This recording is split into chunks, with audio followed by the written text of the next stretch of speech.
बाबाची कृपा प्रत्येक सेवकावरती महान आहे आणि बाबांनी दिलेले तत्व शब्द नियम महान आहे. ज्यांनी याच्या परमेश्वराचे कार्य घडवले आणि ज्यांनी जसं भाऊनी सांगितलं की एका व्यक्तीला तीर्थ मिळालं तर त्यांना आराम होते आणि एका व्यक्तीला तीर्थ मिळालं तर आराम नाही होत. म्हणजे भगवंत बदलला का? नाही, आमचे विचार बदलले. आज महान त्यागी बाबा जुमदेवजींनी प्रत्येक सेवकाला तत्व शब्द नियमात बांधून दिला आणि त्या तत्व शब्द नियमाचं कार्य आम्ही केले म्हणून आम्ही आमचा परिवार सुखी झाला. प्रत्येकाला आज प्रत्येक ठिकाणी संस्था ज्या ज्या ठिकाणी खुलल्या तिथे बाबा जेव्हा होते तेव्हा कुठेही दानपेट्या होत्या नाही. कुठेही परमेश्वरी कार्य करण्यासाठी बाबा कधी पैसे सेवकांना मागितले नाही. फक्त महान त्यागी बाबा जुमदेवजी जे मानव धर्माचे कार्य होत होते त्यासाठी परमेश्वरी कार्य होत होते. एक तुम्हाला क्वेश्चन विचारत आहे, त्याचं उत्तर तुम्हाला द्यायचं आहे.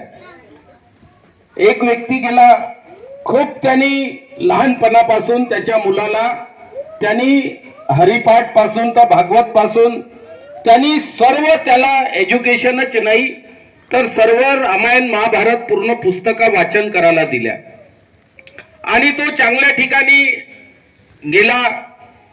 तो कोणतेही आश्रम त्यांनी सोडले नाही किंवा कोणतेही असं भक्ती मार्ग सोडला नाही. कुठेही कीर्तन असलं की जायचं, भागवत असलं की जायचं आणि एवढा मोठा भागवताचा त्यांनी अभ्यास केला आणि अभ्यास झाल्यानंतर तो परत घरी आला. तो घरी आल्यानंतर त्याच्या वडिलांनी दारामध्ये उभा राहिला, खूप साऱ्या पुस्तकी घेऊन आला आणि त्याच्या वडिलांनी म्हटलं की ठीक आहे बेटा, तू पूर्ण अभ्यास केला का? हो म्हणे पप्पा. तर पापाचा भाऊ कोण आहे म्हणे. मी ज्याला नाही सांगितलं त्यांना हे उत्तर द्यायचं आहे, ज्यांना सांगितलं त्यांनी उत्तर नाही द्यायचं आहे. पापाचा भाऊ कोण आहे? पाप करणाऱ्याचा भाऊ कोण आहे? तुम्हाला उभं होऊन किंवा बसूनच उत्तर द्यायचं आहे. पापाचा भाऊ कोण आहे? प्रत्येकाला भाऊ असते की नाही?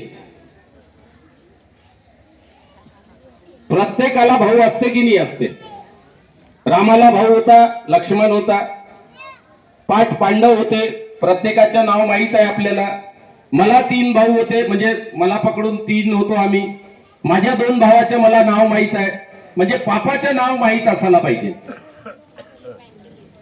हा, अपनी इच्छा शक्ति मतलब जैसा सोचेंगे अपन वैसे ही कर सकते. पापाचा बताओ, खड़ा हो जाओ, समझे नहीं इनको क्वेश्चन. अपनी मेंटेलिटी कि अपन भगवंत के लिए जैसी इच्छा रखेंगे अपन उसी के भागीदार बनेंगे. अगर अपन गलत इच्छा रख रहे हैं तो अपन गलत के ही भागीदार बनेंगे. जैसी अपनी सोच रहेगी वैसे ही अपने कर्म रहेंगे. बराबर. कोण आहे? मी त्याचे स्पष्टीकरण दी. ते क्वेश्चन बराबर आहे. बोल बेटा.